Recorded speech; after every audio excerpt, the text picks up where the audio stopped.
পৃথিবীতে ব্যতিক্রম ইবাদত সালাত। যেই সালাত, যে ইবাদত মানুষের কোনো অসুবিধা বুঝে না, সমস্যা বুঝে না, অসুখ বিসুখ বুঝে না, কিছুই বুঝে না, একেবারে কিছুই বুঝে না। সময় হলে সালাত আদায় করতে আপনি বাধ্য। পৃথিবীতে ব্যতিক্রম ইবাদত সালাত। যারা সালাত আদায় করে না তারা কেমন? যারা সালাত আদায় করে না তারা কাফের। রাসূল সাল্লাল্লাহু আলাইহি সাল্লাম বলেন, মান তারাকা সালাতা মুতাআম্মিদান ফাকাদ কাফারা। কেউ যদি ইচ্ছাকৃত সালাত ছেড়ে দেয় তাহলে সে কাফের হয়ে গেল। মুহাম্মদ সাল্লাল্লাহু আলাইহি সাল্লাম বলেন, বাইনাল আবদি ওয়া বাইনাল কুফরি তারকুস সালাত। মুসলমান এবং কাফের মধ্যে পার্থক্য হচ্ছে সালাত ছেড়ে দেওয়া।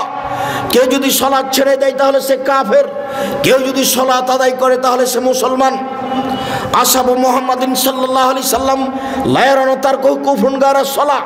মুহাম্মদ সাল্লাল্লাহু আলাইহি সাল্লামের সঙ্গী সাথী সাহাবীগণ কেউ যদি রোজা ছেড়ে দিয়েছে তাহলে তাকে কাফের মনে করতেন না। কেউ যদি হজ না করত তাহলে তাকে কাফের মনে করতেন না। কেউ যদি যাকাত না দিত তাহলে তাকে কাফের মনে করতেন না। তবে কেউ যদি সালাত আদায় না করত তাহলে তাকে কাফের মনে করতেন। রাসূল সাল্লাল্লাহু আলাইহি সাল্লাম বলেন, উমিরতু আন উকাতিলান নাস হাত্তা ইয়াকুলু লা ইলাহা ইল্লাল্লাহ। মানুষ যতদিন পর্যন্ত লা ইলাহা ইল্লাল্লাহ না বলেছে, সালাত আদায় না করেছে, আমি তাকে পিটিয়ে সালাত আদায় করাবো, মারবো, না হয় মরবো। এই হাদিসের ভিত্তিতে সেই কালে ইমাম আহমদ ইবনে হাম্বল রাহিমাহুল্লাহ বলেছেন, কেউ যদি সালাত আদায় না করে তাহলে তাকে কুরবানি করতে হবে। এই হাদিসের ভিত্তিতে সেই কালে ইমাম আবু হানিফা রাহিমাহুল্লাহ বলেছেন, কেউ যদি সালাত আদায় না করে তাহলে তাকে জেলখানায় বন্দি করে পিটিয়ে সালাত আদায় করাতে হবে। এই হাদিসের ভিত্তিতে বর্তমান আরবি বিদ্বানগণ বলছেন, স্বামী নামাজ পড়ে স্ত্রী পড়ে না, স্ত্রী পড়ে স্বামী পড়ে না, তাহলে বিবাহ কেটে গেছে, বিবাহ বাতিল। চেয়ারম্যান লাগে না, মেম্বার লাগে না, খাতা কলম লাগে না, বিবাহ এমনিতে গেছে। এই ছেলে, তুমি কি কারো গায়ে হাত দিয়ে আছো নাকি? রেডি হও। এক খেয়ালে চেয়ে থাকবা তোমাকে যেন পাখি মনে করে পাথর। এক খেয়ালে চেয়ে থাকবা যেন তোমাকে পাখি মনে করে পাথর। সম্মানিত দিনী ভাই বোন, একজন বেনামাজি যদি মারা যায় তো আরবি বিদ্বানগণ বলছেন ওকে শ্মশান ঘাটে ফেলে দিতে হবে। হিন্দু মারা গেলে যেখানে ফেলতে হয় সেখানে ফেলে দিতে হবে, মুসলমানের কবরস্থানে কবর দেওয়া যাবে না। এ কথা বর্তমানে আরবি বিদ্বানগণ বলছে। অতএব কেউ যদি সালাত আদায় না করে তাহলে তারা কাফের। আমরা বলছি তারা বড় পাপী। একটু কেউ যদি সালাত আদায় করে রাসূলের পদ্ধতি না করে তাহলে সে কেমন? কেউ যদি সালাত আদায় করে রাসূলের পদ্ধতিতে না করে তাহলে ফাওয়াইলুল লিল মুসাল্লিন আল্লাযীনা আন সালাতিহিম সাহুন। যারা সালাত আদায়ের ব্যাপারে অমনোযোগী, ঠিক মতো সালাত আদায় করে না, তারা ওয়াইল নামক জাহান্নামে যাবে। রাসূল সাল্লাল্লাহু আলাইহি সাল্লাম বলেন, যারা ঠিক মতো নিয়ম মতো সালাত আদায় করে না তারা ফেরাউনের সাথে থাকবে। পৃথিবীতে সবচেয়ে বড় বদ মানুষ ফেরাউন। অনেকে আল্লাহ বলে দাবি করেছে। Charles Darwin, Hume, Hegel, Haeckel, Lenin, Karl Marx, Engels, আব্রাহা, আবু জাহাল, আবু লাহাব, দাকিয়ানুস, ডিকেটিস, সক্রেটিস, নমরুদ, ফেরাউন, সাদ্দাদ, কারুন, অনেকে আল্লাহ বলে দাবি করেছে, তবে ফেরাউনের মতো নোংরা দাবি কেউ করেনি। মিশর জাদুঘরে ঢুকে বারবার বলছি, মোহাম্মদ, ফেরাউনের লাশ কোথায় সেখানে চলো। 150 পাউন্ড দিয়ে টিকিট করে ভিতরে ঢুকেছি ফেরাউনকে দেখার জন্য।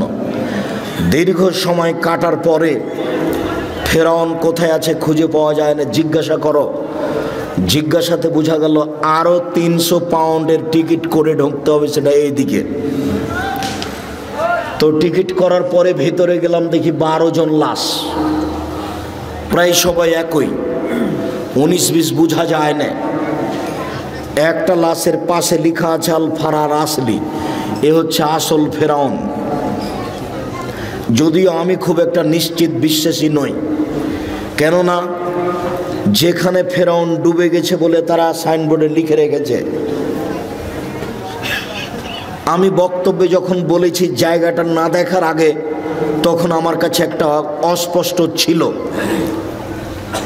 আমি বলেছি কাল আসহাবু মুসা ইন্দাল্লাহ মুদরাকুন, মুসার সঙ্গী সাথী বললেন আমরা বন্দী, ফেরাউন আমাদেরকে ধরে নিয়েছে।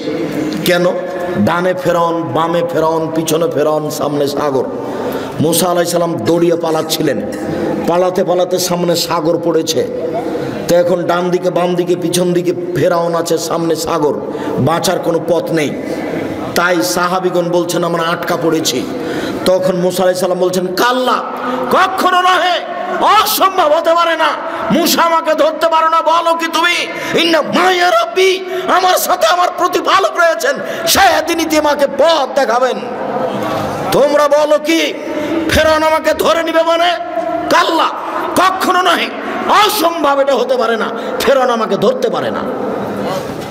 কেন? ইন্না মাইয়া রাব্বি, আমার সাথে আমার প্রতিপালক রয়েছে, তিনি আমাকে পথ দেখাবেন। মুসা নিজেও জানেন না পথ কি হতে পারে, কোনো পথই নাই। পথ কি আছে? কোনো পথই নাই। সামনে কুলজুম সাগর, যার শুরু শেষ বোঝা যায় না। কিসের বলছেন যে অসম্ভব হতে পারে না আমাকে ফেরাউন ধরতে পারেন? এটা তার ঈমান, এটা তার ঈমান, তার ঈমান বলছে ফেরাউন আমাকে ধরতে পারেন, এটা অসম্ভব। তা আমার একটু বুঝতে বাকি ছিল।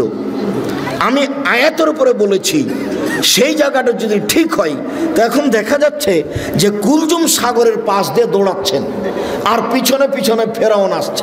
এবার হঠাৎ করে সাগরের পাশে পাহাড় হলো এরকম মুখের উপরে, এই পাহাড়ের উপরে উঠা যাবে না। তাহলে এখন ডান দিকে আছে সাগর, মুখের উপরে আছে পাহাড়, বাম দিকে আছে ফেরাউন, পিছন দিকে আছে ফেরাউন, মানে চলে এসেছে।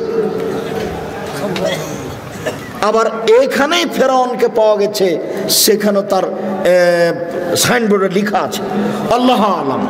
লাশ দেখে তেমন বোঝা যায় না, তবে মাথার পিছনের দিকের চুলটা মনে হচ্ছে যে পেকে সাদা হয়েছে, এখনো চুল আছে। অন্যান্য লাশের তেমনটা বোঝা যায় না। আর হাতগুলি দেখে মনে হচ্ছে যে কুষ্ঠরোগ সাদা সাদা ভাব। অন্য হাতগুলি সব কালো হয়ে আছে, মমি দিয়ে কালো করা আছে। 12টা লাশ একসাথে আছে, 3টা মহিলা আর 9টা হলো পুরুষ। মিশর জাদুঘরে। সম্মানিত দিনী ভাই বোন, সবচেয়ে বদ মানুষ ফেরাউন। পৃথিবীর ইতিহাসে ফেরাউন যত বড় বদ, এত বড় বদ পৃথিবীর ইতিহাসে কেউ নেই। ফেরাউনই বলেছিল আনা রাব্বুকুমুল আলা, আমি হচ্ছি তোমাদের সবচেয়ে বড় প্রতিপালক আল্লাহ। ফেরাউনই বলেছিল মা লাম তালকুম মিন ইলাহিন গায়রি, মূসা আমি ব্যতীত আর কোনো মাবুদ আছে কথা আমি জানি না। ফেরাউনই বলেছিল লাইনিত্তাখাযতা ইলাহান গায়রি লাজালান্নাকা মিনাল মাসজুনিন, মূসা যদি আমাকে বাদ দিয়ে আরো কাউকে আল্লাহ বলে দাবি করো, আমি ফেরাউন তোমাকে জেলখানায় বন্দি করে দেব। ফেরাউনের ভাষা অনেক কঠিন। লোক বের হবে আলী, তারা বেশি বেশি সালাত আদায় করবে, বেশি বেশি সিয়াম পালন করবে, বেশি বেশি তাসবিহ তাহলিল জিকির আজার করবে। তোমাদের ইবাদত তাদের কাছে কিছুই নয়। আলী শোনো, ইন্নাহুম তাজিদুনা, তোমরা যদি তাদের পাও ফাকতুলহুম, তাদের কুরবানি করো, ওয়াইনাম লাযরামান কাতালাহুম, যারা তাদের হত্যা করতে পারবে তারাই সবচেয়ে বেশি নেকি পাবে। ওরা সবচেয়ে বেশি বড় নামাজি, তারা বেশি বড় রোজাদার, তারা তাসবিহ গণনা করে বেশি, মেশিনে তাসবিহ গণনা করে, মেশিনে তাসবিহ। এই ছেলে, কিসে তাসবিহ গণনা করতে হবে? আঙ্গুলে। কেন? আঙ্গুল বিচার মাঠে সাক্ষী দিবে, কথা বলবে। মুরব্বী আব্দুর রাজ্জাক, শোনো বাবা, আমি মুরব্বী মানুষ, আমার বয়স 80, আমি যদি আঙ্গুলে তাসবিহ গণনা করি খালি আমার ভুল হয়, তো আমি কি তাসবিহ দানায় তাসবিহ গণনা করতে পারি না? মরা পর্যন্ত যদি একদিনও ঠিক না হয় তবু নেকি পাবেন। কেন? আঙ্গুলে তাসবিহ গণনা করা কার নির্দেশ? মুহাম্মদ সাল্লাল্লাহু আলাইহি সাল্লামের। আমি ঠিক করলাম কি ভুল করলাম আমি তার নিজে থেকে করিনি। তাসবিহ দানায় তাসবিহ গণনা করলে তাসবিহ কথা বলবে না, মেশিন কথা বলবে না। রাসূলকে অপমান করে জান্নাত কেনার চেষ্টা করিয়েন না। সম্মানিত দিনী ভাই বোন, আমি বলিনি যে আপনি, তবে আল্লাহ রাসূল বলেছেন এক শ্রেণীর নামাজিকে তোমরা হত্যা করো। হাদিস বুখারী মুসলিম। এই হাদিস বুখারীতে 18 বার এসেছে। এই হাদিস বুখারীতে কতবার এসেছে? 18 বার এসেছে। শুধু তাই বলেনি, তাদের বলেছেন তোমরা হত্যা করো, আদ সামুদের মতো হত্যা করার মতো করে, একেবারে মায়ের একাকার করে দাও। আরে আমি নামাজ পড়লাম তারপরে অবস্থা, তাহলে বোঝা যাচ্ছে যে নামাজ রাসূলের না হলে কবুল হবে না। তাহলে একটু দেখি কিভাবে। সাল্লু কামা রাআইতুমুনি উসাল্লি, পৃথিবীর মানুষ তোমরা সালাত আদায় করো যেভাবে আমাকে সালাত আদায় করতে দেখছো। তো এখন কি মুহাম্মদ সাল্লাল্লাহু আলাইহি ওয়াসাল্লাম বেঁচে আছেন? তো কিভাবে দেখবেন? হাদিস, ফাজাইল আমল, রিয়াজুস সলিহিন দেখেন, বুখারী দেখেন। বুখারী বললে তো মনটা খারাপ হবে, তো বুখারী থাকা আপাতত আজকের জন্য। আজকের জন্য কি দেখতে বলছি? রিয়াজুস সলিহিন, এটা হাদিসের কিতাব, সবই হাদিস, আর দু একটা করে আয়াত দেওয়া আছে, সবই হাদিস সহিহ। আপনি রিয়াজুস সলিহিনের সালাত দেখেন, 1 মিনিট আল্লাহু আকবার, আল্লাহ আকবার বলার পূর্বে কোনো কথা বলবেন না। নয় তো নুসাল্লি বললেই চলে গেছেন। মানে আমার একটি কথা জানা থাকলে অন্যকে বলো, বনী ইসরাইলের কাহিনী বলো। কেউ যদি কোনো কথা আমার নামে বলে, সেই কথা যদি আমার না হয় তাহলে তার থাকার জায়গা জাহান্নাম। নয় তো নুসাল্লি আরবা রাকাতিন লিজোহরে, জোহরের 4 রাকাত সালাতের আমি নিয়ত করছি, মর্মে যদি কোনোদিন নিয়তের দোয়া প্রমাণ হয়ে যায়, আমি আব্দুর রাজ্জাক বিন ইউসুফ নোয়াখালী লক্ষ্মীপুর আসা তো দূরের কথা, আর জাতির সামনে দাঁড়াবই না। আল্লাহর কসম, আল্লাহর কসম, আমি আর কোনোদিন দাঁড়াবো না। যদি নামায় তো নুসাল্লি আরবা রাকাতিন লিজোহরে, জোহরের 4 রাকাত নিয়ত করছি সালাতের, এটা যদি প্রমাণ হয়ে যায়। তো নিয়ত কি আব্দুর রাজ্জাক সাহেব? মনের পরিকল্পনা। ওই যে আজান হয়েছে, এখন অজু করতে যাচ্ছেন, বলেন তো কিসের অজু করতে যাবেন? সালাতের, জোহরের সালাতের, এটার নাম নিয়ত। যেটা অন্তরে জাগে, যেটা ভাবেন, সেটার নাম নিয়ত। নিয়ত মুখে নয়। আমার একটি কথা জানা থাকলে অন্যকে বলো, বনী ইসরাইলের কাহিনী বলো। কেউ যদি কোনো কথা আমার নামে বলে, সেই কথা যদি আমার না হয় তাহলে তার থাকার জায়গা জাহান্নাম। সালাম ফেরার পরে আপনি মাথায় হাত দেন, আমি নিষেধ করিনি। তো যদি মাথায় হাত না দেওয়া থাকে তাহলে কি হবে? আপনি অজু করার সময় কাঁধ মাসা করেন, আমি আপনার কাঁধ মাসা বন্ধ করতে আসিনি, করেন আপনি। কিন্তু মুহাম্মদ সাল্লাল্লাহু আলাইহি সাল্লামের যদি প্রমাণ না হয়ে থাকে কাঁধ মাসা, তাহলে আপনার কি হবে? তাহলে আপনি বিবেচনা করে দেখেন, হুজুরকে বলেন, আপনি তো খুব ভালোবাসেন, আপনারা সমাজের দায়িত্ব পালন করেন, হুজুরকে মাঝে মধ্যে দাওয়াত দেন, খাওয়ারও দেন। বলবেন আগামীকালকে, আহমদ মাওলানা সাহেব আপনাকে আমরা খুব ভালোবাসি, বেশ ভালো মন্দ বাড়িতে হলে আদর করে খাওয়ায় বটে, দয়া করে কাঁধ মাসা করার হাদিসটা উল্লেখ করবেন। আবু হুরায়রা রাদিয়াল্লাহু তাআলা আনহু বলেন, রাসূল সাল্লাল্লাহু আলাইহি সাল্লাম বলেছেন ওযু করার সময় কাঁধ মাসা করতে হবে। আবু দাউদ হাদিস নাম্বার এত, হাদিসটি সহিহ। সহিহ কেন বলতে হবে? এই জন্য যে আব্দুর রাজ্জাক সাহেব বলেছেন এ দেশে নাকি প্রায় 3 লক্ষ জাল হাদিস আছে। এইটা তো আবার সেটা নয়, এইটা আবার সেটা হলে তো বেকায়দা হয়ে যাবে। ফাজাইলে আমল বইয়ে লেখা আছে যে আদম আলাইহিস সালাম ভারত থেকে 60,000 বার হজ করতে গেছেন। তাহলে 60,000 বার যদি হয় তাহলে বছরে একবার হজ, তাহলে আদমের বয়স কত? 60,000 বছর। নেন এবার কোন দিক থেকে কোন দিকে লেগে গেছে। হুজুর একবারই বেখাপ্পা কথা বলেছেন, একইবারই যে মানায় না। আমার এক চাচাতো ভাই বরিশাল থেকে এক মুফাসসির গেছেন তাফসির করতে। তো তাফসির শুনে এসে আমাকে বলছে যে তোরা ওইসব তাফসির জানিস না। আচ্ছা কি তাফসির একটু বলেন, তোরা ওগুলো জানিসই না, কিছু তো বলবেন, সেটা কি তোরা জানিস না? তার আচ্ছা বলেন শুনি। তো বলছে শোনো, আদম আলাইহিস সালাম ঘুম থেকে উঠে দেখছেন পাশে একজন সুন্দরী মহিলা, তো হাত বাড়ালছেন। তখন ফেরেশতা বলছেন থামেন।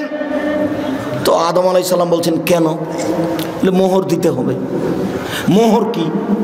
বলে মুহাম্মদ সাল্লাল্লাহু আলাইহি সাল্লামের উপরে 1000 বার দরুদ পড়ে দিতে হবে। কোরআন মাজিদে সূরা বাকারাতে আল্লাহ বলেছেন যে আমি আদমকে সব কিছু শিখিয়ে দিয়েছি, সব কিছু। তো বউকে কিভাবে হালাল করতে হবে সেটাই তিনি জানলেন না। আরে নিজের বউকে হালাল করাই জানলেন না। শুনুন, কিয়ামত পর্যন্ত মুফাসসির সাহেব তাফসীর প্রমাণ করতে পারবে না। এদেশে একটা বই পাওয়া যায়, বইয়ের নাম তাফসীর কি মিথ্যা হতে পারে? জিজ্ঞাসাবোধক নাম। ওই বইয়ে যা তাফসীর আছে সবই মিথ্যে। বইয়ের নাম কি? তাফসীর কি মিথ্যা হতে পারে? কোনোদিন দেখেছেন বইটা? জি, এইখানে আছে কি না আমি তা জানি না, বাড়িতে থাকতে পারে। বইয়ে যা তাফসীর আছে সবই মিথ্যে। আইয়ুব আলাইহিস সালামের শরীরে পোকা হয়নি, ওই কথা মিথ্যে। দাউদ আলাইহিস সালাম কারো স্ত্রীকে দেখে পাগল হননি। এত বড় নবী আর একজনের বউকে দেখে যদি পাগল হয়ে যায় তাহলে নবী নন। এটা কোনো কথা হলো নাকি? আইয়ুব আলাইহিস সালামের স্ত্রী, একজন নবী মানুষের স্ত্রী আরেকজনের সাথে জিনা করে ধরা পড়ে যাবে? এত বড় আল্লাহর কাজ ঠেকানোর প্রয়োজন হয়ে গেছে? শুনুন, আল্লাহু আকবার বলে সালাত আরম্ভ করবেন। সুন্দর করে ওযু করে নেন। পেশাব পায়খানার প্রয়োজন থাকলে সেরে আসেন। পানি দিয়ে পবিত্রতা অর্জন করবেন। পানি না থাকলে ঢেল টিস্যু পেপার। আগে ঢেল টিস্যু পেপার, পরে পানি, এই কথা মিথ্যে।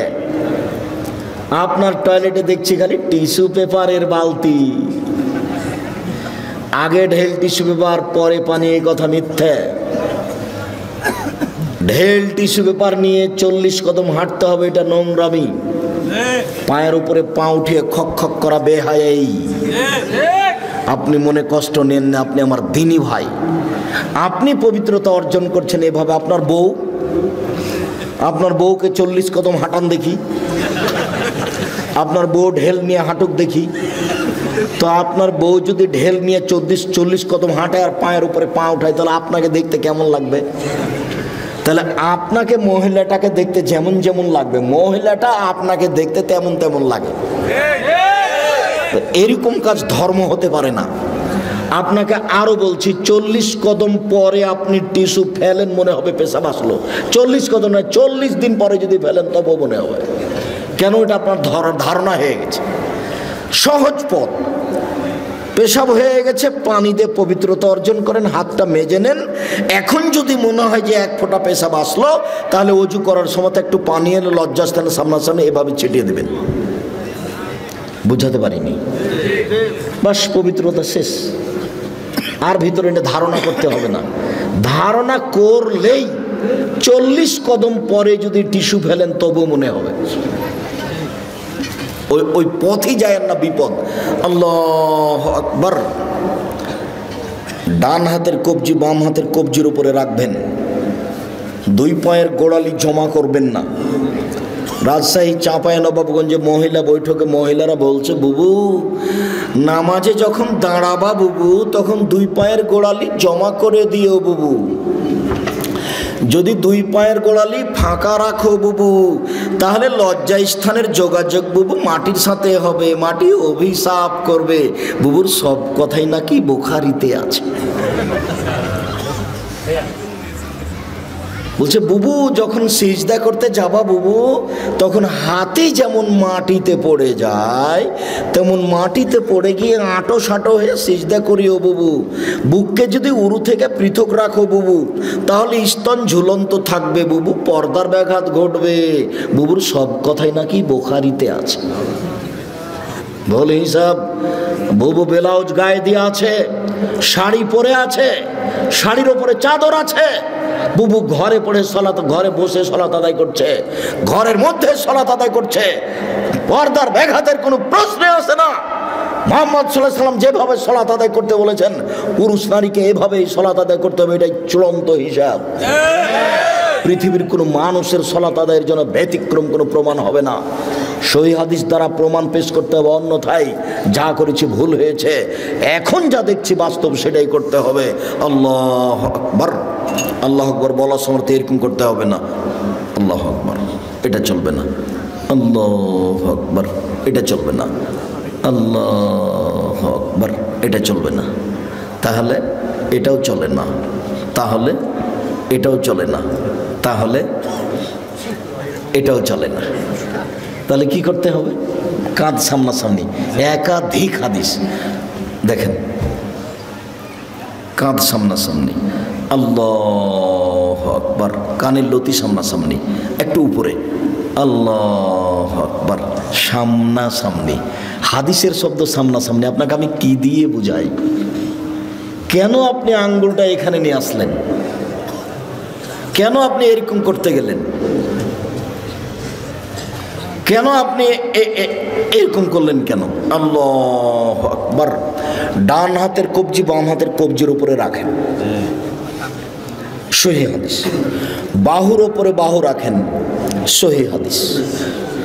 বাহুর উপরে বাহু রেখে যদি ছেড়ে দেন তাহলে বুক থেকে একটু নিচে যাবে, পেটের উপরে থাকবে। আর কবজির উপরে কবজি রেখে বুকের উপরে রাখেন, 5টা সহিহ হাদিস।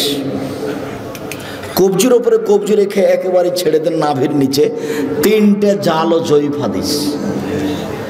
আপনাকে আমি মানার জন্য বাধ্য করিনি। তবে কেউ যদি বলে যে নিচেও বাঁধা যাবে, তো তাকে বলবেন যে জীবনে কোনোদিন উপরে কি বেঁধে দেখেছেন? কথা বুঝাতে পারেননি, বলেই দেখেন আপনি।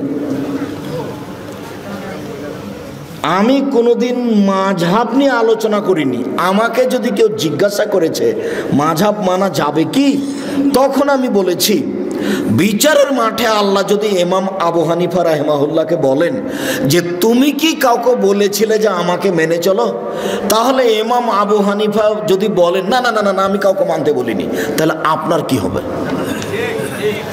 আমি উত্তরে এইটা বলেছি। আমি মানা যাবে না যাবে এই কথা বলিনি। ওনাকে যদি আল্লাহ জিজ্ঞাসা করেন তো উনি কি বলবেন সেটা। আর আপনাকে আমি বলেছি যে 4টা মাযহাব মানতে হবে, এটা আপনি বলছেন, আর চিরদিনই একটা মানলেন, তো আর একটা আপনার এত বড় শত্রু হলো কেন? আর একটা মেনে দেখলেন না একদিন?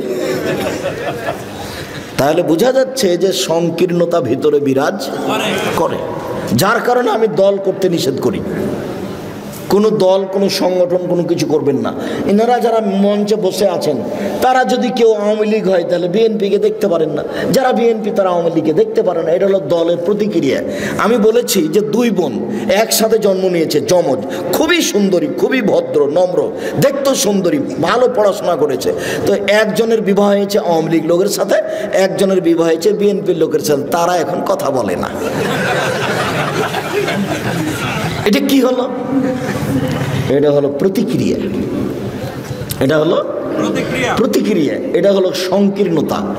যেহেনটা খালি রাখেন শুধুমাত্র আল্লাহ এবং আল্লাহ রাসূলের কথা মানব, তখন সব সহজ। আমি আমার জীবনে কোনোদিন বলিনি যে আপনি আমি যেটা বলছি সেটা মানেন। আমি বলেছি আমি যেটা বলছি সেটা সত্য। তবে মানুষ এসে যদি আমার কোনো জায়গাতে ভুল দেখা যায় তাহলে আমি ছেড়ে দিতে বাধ্য থাকবো, আমি তার ফেরেশতা নই। আল্লাহু আকবার। হাত বেঁধে সানা, সুবহানাকা আল্লাহুম্মা ওয়া বিহামদিকা ওয়া তাবারাকা ইসমুকা ওয়া তাআলা জাদ্দুকা লা ইলাহা গায়রুক বলতে পারেন। আল্লাহুম্মা বা'id বাইনি ওয়া বাইনা খাতায়ায়া কামা বা'adta বাইনাল মাশরিক ওয়াল মাগরিব, খুব গুরুত্বপূর্ণ দোয়া বলতে পারেন। আউযু বিল্লাহি মিনাশ শাইতানির রাজিম, বিসমিল্লাহির রহমানির রহিম, আলহামদুলিল্লাহি রাব্বিল আলামিন। বিশ্বজগতের প্রতিপালকের প্রশংসা। আর রহমানির রহিম, তিনি হচ্ছেন পরম দাতা দয়ালু। মালিক ইয়াউমিদ্দিন, তিনি হচ্ছেন বিচার দিনের মালিক। ইয়াকা না'বুদু, একমাত্র তোমার ইবাদত করি। ওয়া ইয়াকা নাস্তাইন, একমাত্র তোমার কাছে সাহায্য চাই। ইহদিনাস সিরাতাল মুস্তাকিম, তুমি আমাকে সোজা পথ দেখাও। সিরাতাল লাযিনা আন'আমতা আলাইহিম, ওই পথ তুমি দেখাবে যাদের ভালোবেসেছো। গায়রিল মাগদুবি আলাইহিম ওয়ালাদ দাল্লিন, ওদের পথ দেখাও না যারা ভ্রান্ত। যাদের উপরে তুমি অসন্তুষ্ট হয়েছ তাদের পথ তুমি দেখাও না। আমিন। দীর্ঘ সময় ধরে তোমার দরবারে যে প্রার্থনা করলাম সেই প্রার্থনা তুমি কবুল করো। মনে রাখবেন সম্মানিত দিনী ভাই বোন, দুয়ার জগতে সবচেয়ে ব্যতিক্রম দোয়া হলো সূরা ফাতিহা। আমার বুঝে, আমি যেটুকু ভাঙাচোরা কোরআন হাদিস বুঝি, তাতে সূরা ফাতিহার চেয়ে পৃথিবীতে দামি কোনো দোয়া নেই। আর একটা মনে রাখবেন, খুব প্রশংসা প্রিয়, খালি আলহামদুলিল্লাহ বললেই খুশি, আলহামদুলিল্লাহ।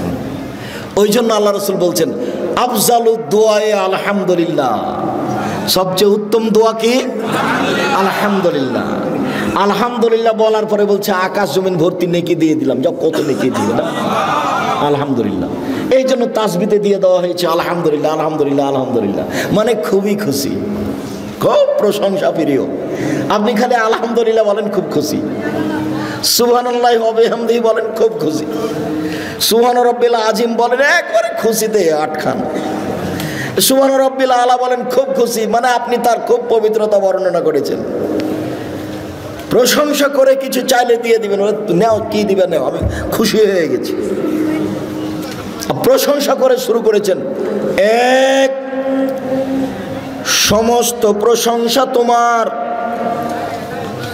আর রহমান রাহিম পরম দাতা দয়ালু তুমি, মালিক ইয়াউমিদ্দিন বিচার দিনের মালিক তুমি, ইয়াকা নাবুদু একমাত্র তোমারই ইবাদত করি, ওয়া ইয়াকা নাস্তাইন একমাত্র তোমার নিকটে সাহায্য চাই, ইহদিনাস সিরাতাল মুস্তাকিম তুমি আমাকে সোজা পথ দেখাও। ওরা বলে আমাকে এই পথের, ওরা আমাকে এই পথে ডাকে, ওরা আমাকে এই পথে ডাকে, আমি কোন পথে যাই? তুমি আমার একটা কথা শোনো, তুমি আমাকে সোজা পথ দেখাও। যার কারণে এই সূরাটার শেষে আমিন আছে, বিসমিল্লাহ বলে আরেকটা সূরা, আল্লাহু আকবার বলে হাত ছেড়ে দিয়ে রুকুতে যাবেন। হাত দুটি রডের মতো সোজা থাকবে, আঙ্গুলগুলি খোলা খোলা থাকবে, মাথা উঁচুও থাকবে না, মাথা নিচুও থাকবে না, পিঠটা এরকম উঁচু থাকবে না, সোজা থাকবে। দোয়া পড়েন সামি আল্লাহু লিমান হামিদা, হাত ওই পর্যন্ত উঠাবেন, দাঁড়িয়ে থাকবেন, যাবেন না সিজদায়, একবারে সোজা দাঁড়িয়ে থাকবেন। সব হাতের জোড়ের সব জোড়গুলিকে স্ব স্থানে যেতে হবে। রুকু থেকে উঠে যদি সিজদায় চলে যান, এ ইবাদত, এ নামাজ কবুল হবে না। দাঁড়িয়ে থেকে যান, দোয়া পড়তে থাকেন, দোয়া শেষ হয়ে গেলে সিজদায় চলেন। আমরা শেষের দিকে চলে এসেছি, সিজদায় চলেন।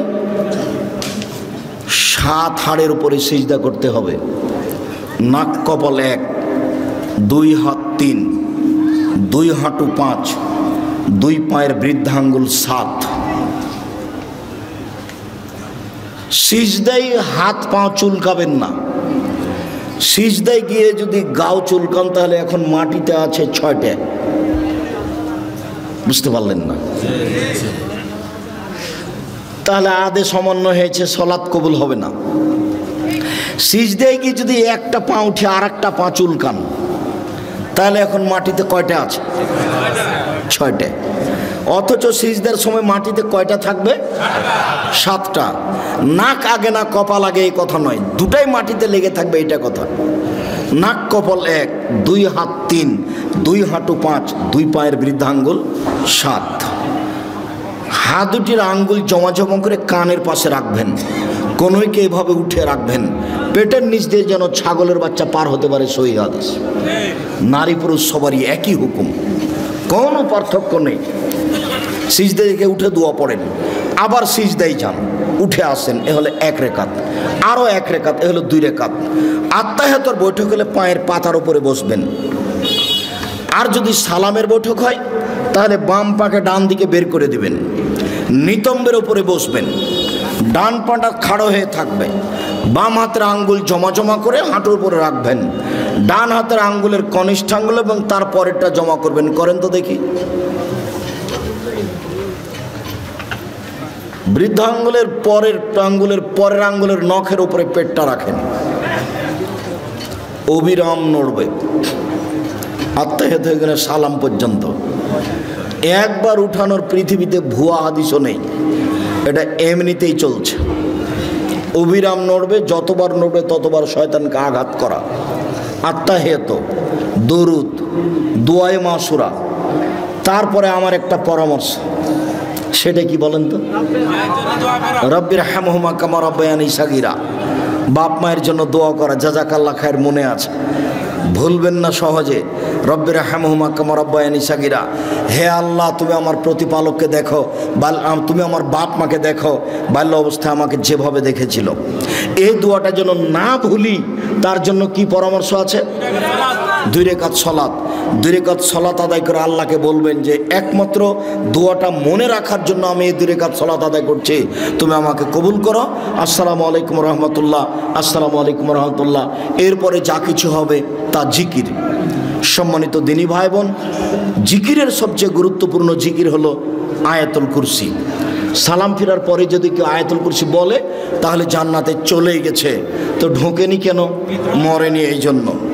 সম্মানিত দিনী ভাই বোন, আলোচনার শেষে এসে আপনাদের সাথে জরুরি কয়েকটি কথা। তার প্রথম কথা হচ্ছে, আমার মনে হয় এই পর্দাটা যখন আমি উঠেছিলাম তখনই খুলে ফেলতে হতো। পর্দার বাহিরে যারা আছে তারা বুঝতে পারে না যে আমাদের কথার কারণে তাদের অসুবিধা হচ্ছে নাকি, যার কারণে তারা নিয়মিত কথা বলার চেষ্টা করলো, যেটা আমরা পছন্দ করিনি। যা হোক, অনেক দূর থেকে আসার পরেও তারা আমাদের কথাকে মূল্যায়ন করার অনেকে প্রয়োজন মনে করলো না। এটা তাদের অযোগ্যতা, এটা তাদের বিদ্যা বুদ্ধি না থাকার প্রমাণ। কেননা আমরা খুব জোরালোভাবে পেশ করেছি, আমরা জাতির সামনে একটা বাক্য অগ্রহণীয় বলি না। কাজেই কেউ বুদ্ধিমান তারপরে আমাদের কথা শুনবে না, উপেক্ষা করে গল্প করবে, এমনটা হতে পারে না। কেউ কোনোদিন এরকম জায়গাতে টিকতে পারেনি, আজও টিকার কোনো পথ নেই। দ্বিতীয় জরুরি কথা আপনাদের সাথে এই, জামিয়া সালাফিয়া ডাঙ্গিপাড়া পবা রাজশাহী, জামিয়া সালাফিয়া রূপগঞ্জ নারায়ণগঞ্জ ঢাকা, জামিয়া সালাফিয়া 6 মাইল বাবুগঞ্জ বরিশাল, জামিয়া সালাফিয়া তেঘরা বিরল দিনাজপুর, জামিয়া সালাফিয়া সিলেট, জানি না চট্টগ্রামে কখন হবে, তবে নোয়াখালীতে পরিকল্পনা চলছে।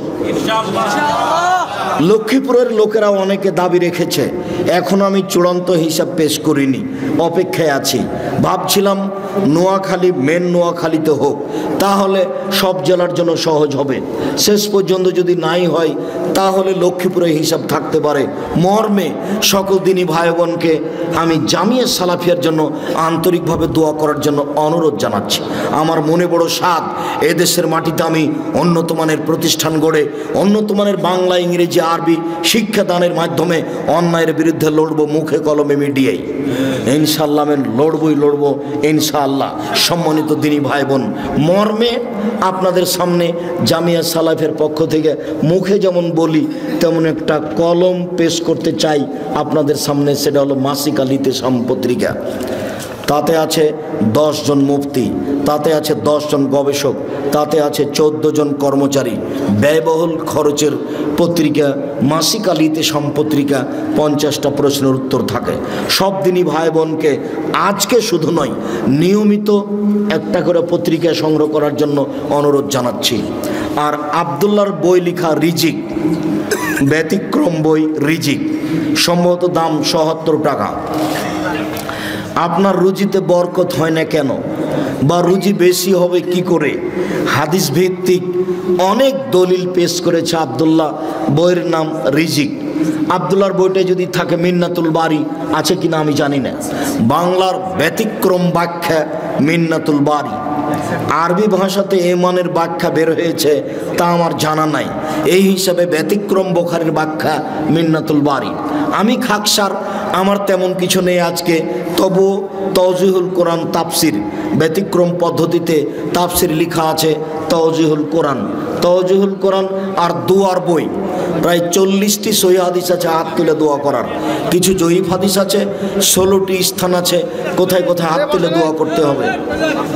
আপনারা বইগুলি সংগ্রহ করতে থাকেন, আর কয়েকটা জিজ্ঞাসা আমি দিই, জিজ্ঞাসাও শেষ হবে, আপনাদের আলোচনা শেষ হবে। সকল দিনই ভাই বোনকে বইগুলি সংগ্রহ করার অনুরোধ জানিয়ে, প্রশ্নের উত্তরগুলি সাধারণভাবে শোনার অনুরোধ জানিয়ে আপাতত শেষের দিকে আসছি। ঋণের বিষয়ে রাসূল সাল্লাল্লাহু আলাইহি ওয়াসাল্লাম কি বলেছেন? রাসূল সাল্লাল্লাহু আলাইহি ওয়াসাল্লাম বলেছেন, ঋণের পাপ পরিশোধ না করলে ক্ষমা হবে না। মানুষ যদি শহীদ হয়ে যায় তবুও ঋণের পাপ ক্ষমা হবে না।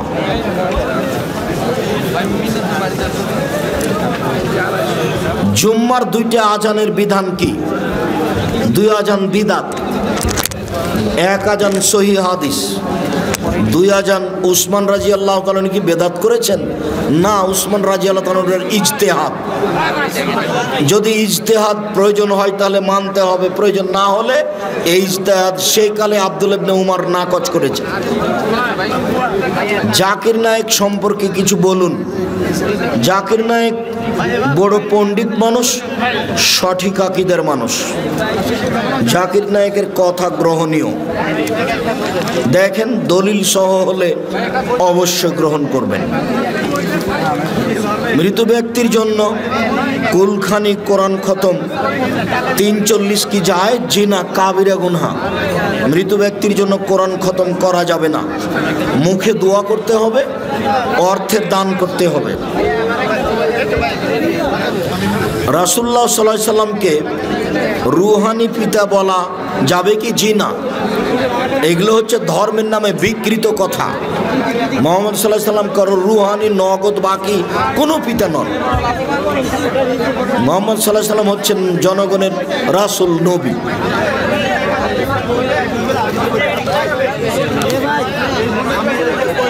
আমি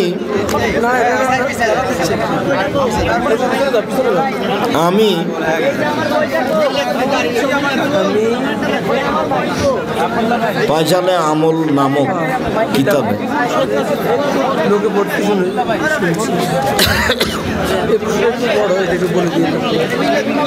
প্রিয় শায়েখ, আমার প্রশ্নটা একটু ঝামেলার। আপনার নিকট অনুরোধ, একটু বিস্তারিত ভেঙে উত্তর দিবেন। বিদ্যুতের খুঁটি থেকে অবৈধভাবে বিদ্যুৎ ব্যবহার করেছি, এখন বুঝতে পারলাম জনগণের সম্পদ নষ্ট করেছি। এখন আমি যে পরিমাণ বিদ্যুৎ আনুমানিক ব্যবহার করেছি, এখন তার মূল্য থেকে কিছু বাড়তি টাকা বিদ্যুৎ অফিসে জিএম বরাবর পরিশোধ করি বিদ্যুতের উন্নয়নের কাজে লাগানোর জন্য, তাহলে আমি কি জনগণের ঋণ মুক্ত হব? আপনি বিদ্যুৎ অন্যায়ভাবে ব্যবহার করেছেন এটা বলতে চান না। আপনি এই কথা গোপন রেখেই কিছু পরিমাণ টাকা বিদ্যুৎ খাতে দিয়ে দেন,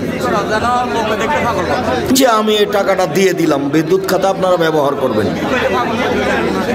বানি ইসরাইলের কাহিনী বলো। 3, কেউ যদি কোনো কথা আমার নামে বলে, সেই কথা যদি আমার না হয় তাহলে তার থাকার জায়গা জাহান্নাম।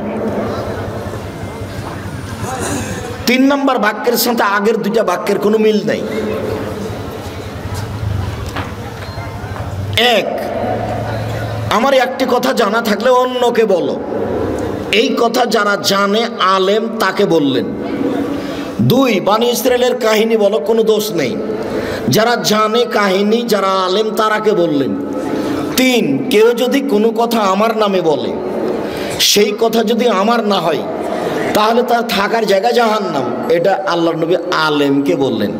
ও মাওলানা সাহেব, আপনি না হয় নোয়াখালী লক্ষ্মীপুরের জনৈকে ওই মসজিদে বললেন আল্লাহুম্মা সাল্লি আলা সাইয়্যিদিনা মাওলানা নবিয়ানা মুহাম্মদ, ভালো কথা, কিন্তু এটা নবীর না হলে আপনার কি হবে? কাউকে বলা লাগবে না। হাদিস বুখারী মুসলিম। কিয়ামত পর্যন্ত কোনো মায়ের বেটা এর কথার ভিতরে সরিষা ঢোকাতে পারবে না। আম গাছে জাম ধরতে পারে, ধরে না। অমাবস্যা রাতে চাঁদ উঠতে পারে, উঠে না। শোয়ের ছিদ্র দিয়ে লাঙ্গলের ফাল ঢুকতে পারে, ঢোকে না। শোয়ের ছিদ্র দিয়ে লাঙ্গলের ফাল ঢুকে যেতে পারে। আম গাছে জাম ধরে যেতে পারে। অমাবস্যার রাতে চাঁদ উঠে যেতে পারে, এগুলো ঘটে যেতে পারে। আমি যেই কথা বললাম এই কথাতে সন্দেহ আছে বলে কিয়ামত পর্যন্ত চেষ্টা করলে সরিষা ঢোকানো যাবে না। যা বলছি তাই থাকবে, তার নাম বুখারী মুসলিম।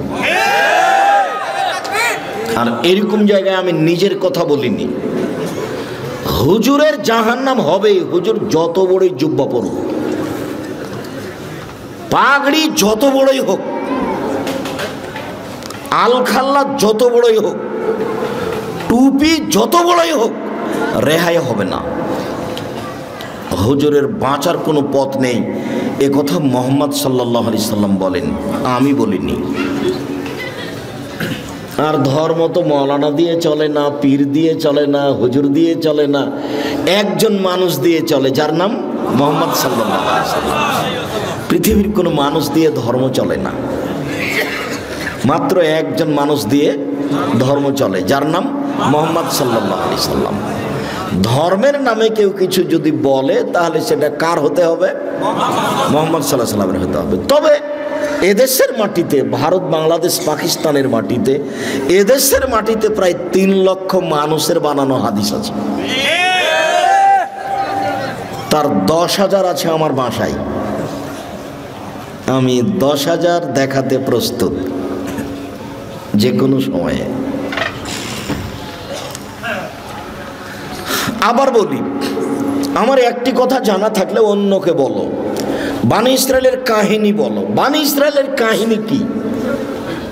যেমন একটা আজ থেকে নিয়ে হাজার হাজার বছর আগেকার কাহিনীর নাম বানি ইসরায়েলের কাহিনী। যেমন আপনাকে একটা দেখাই, বুখারী মুসলিমের হাদিস। আবু হুরায়রা রাদিয়াল্লাহু তাআলা আনহু বলেন, রাসূল সাল্লাল্লাহু আলাইহি সাল্লাম বলেছেন, লাম ইয়াতাকাল্লাম ফিল মাহদি ইল্লা সালাসা। মায়ের কোলে দুধের বাচ্চা 3 জন কথা বলেছে, দুধ খেতে খেতে কথা বলেছে। শিশু এক, ঈসা আলাইহিস সালাম। যেমন বাচ্চা নিয়ে গ্রামে ঢুকেছে, তখন গ্রামের লোকেরা বলা শুরু করেছে, ছি ছি ছি ছি ছি ছি ছি ছি, মারিয়াম এত খারাপ মহিলা, জেনা করে সন্তান নিয়ে এসেছে। আরে ওর তো বাপ ভালো মানুষ ছিল, ওর মা কত ভালো মানুষ ছিল, ছি ছি ছি ছি ছি, কত খারাপ মহিলা, অবৈধ সন্তান নিয়ে এসেছে গ্রামে। সবাই বলা বলি করতে লাগলো। এ তো মুখ তো বন্ধ করা যাবে না কারো, যার যা ইচ্ছা সে তা বলে নিচ্ছে। এখন উনি আর কি বলবেন? তখন উনি বলছেন, বাচ্চার সাথে কথা বলেন। তখন বাচ্চা বলছেন, আব্দুল্লাহ নবী, আমি হচ্ছে আব্দুল্লাহ, আল্লাহর বান্দা, আমি নবী। দুধের বাচ্চা কথা বলছে। 2, রাজুলুন কানা ফি বানি ইসরাইল ইউকালু লাহু জুরাইজ। হাজার বছর আগে একটা লোক ছিল, তার নাম ছিল জুরাইজ। ইসাল্লি ফি সাওমাতিহি, সে তার গির্জা ঘরে ইবাদত করত। ফাআতাতহু উম্মুহু, একদা তার মা তার কাছে আসলো। ফাদাতহু, তার মা তাকে ডাকলো। যখন তার মা তাকে ডাকলো, ফাকালা, সে নিজেকে বলতে লাগলো, উজিবহা উসল্লি, আমি কি এখন আমার মায়ের ডাকে সাড়া দিব না সলাত আদায় করব? আমার মা যে ডাকছে, আমি যে এখন সলাত আদায় করছি, তো আমি এখন মায়ের ডাকে সাড়া দিব সলাত বাদ দিয়ে, না আমি সলাত আদায় করতেই থাকবো? তা ভাবতে ভাবতে একটু দেরি হয়ে গেছে। দেরি হতেই মা বলছেন, আল্লাহুম্মা তুমি তো তাতুরিয়া ওজুহাল মুমিসাত, আল্লাহ তুমি এই ছেলের মরণ দিও না, পতিতালয়ের মহিলার মুখ দেখা পর্যন্ত। আল্লাহ এই ছেলে যেন না মরে একজন খারাপ বদ মহিলার সাথে দুর্ঘটনা না হওয়া পর্যন্ত। আল্লাহ পতিতালয়ের মহিলার মুখ দেখা না পর্যন্ত এই জন্য না মরে, এই কথা বলে মা চলে গেলেন। মায়ের মন খারাপ। ফাতার রাজাতুল্লাহ হিন্দা, বলতে না বলতে একজন মহিলা এসে উপস্থিত। ফাকাল্লামাতহু, মহিলা এসে জোরাইজের সাথে কথা বলল, আমার সাথে জেনায় লিপ্ত হন। ফাআবা, তিনি অস্বীকার করলেন। ছি ছি ছি ছি ছি ছি, তুমি বলো কি কথা? হ্যাঁ, তোমার সাথে আমি জেনা করব মানে? বলো কি তুমি? ফাতাতি রাইয়া, মহিলা একটা রাখালের কাছে আসলো। ফাম কানাথু, মহিলা রাখালকে চেপে ধরলো, অবৈধ কর্ম করলো। ফাওয়ালাদাত গোলামান, এতে সে একটা বাচ্চা জন্ম দিল। ফাকালাত হুয়া মিন জোরাইজ, বাচ্চাটা প্রসব করার পরে বলল এই বাচ্চা হলো জোরাইজের। ফাতাহু, জনগণ তার গির্জা ঘরের কাছে আসলো। ফাকাসসারুহু, তার গির্জা ঘরকে ভেঙে খান খান ধুলা ধুলা করে দিল। ওয়ানজালুহু, তারা তাকে গির্জা ঘর থেকে বের করে টেনে হেঁচড়ে রাস্তায় নামিয়ে দিল। ও সব্বুহু, যার যা ইচ্ছা সে তা গালি দিল। গির্জা ঘরে অবৈধ কর্ম করে, এইটা প্রমাণ তাদের কাছে মহিলার মুখের মাধ্যমে। আপনার লক্ষ্মীপুর জেলে 20 বছর 10 বছর থেকে কতজন লোক আছে, ও নিজেও জানে না আমি কেন জেলে, জজও জানে না ঘটনা কি, উকিলও জানে না ঘটনা কি, সাক্ষী বলছে আমি 2 চোখে মারতে দেখেছি, অথচ সেদিনও লক্ষ্মীপুরেই ছিল না, ছিল রংপুরে।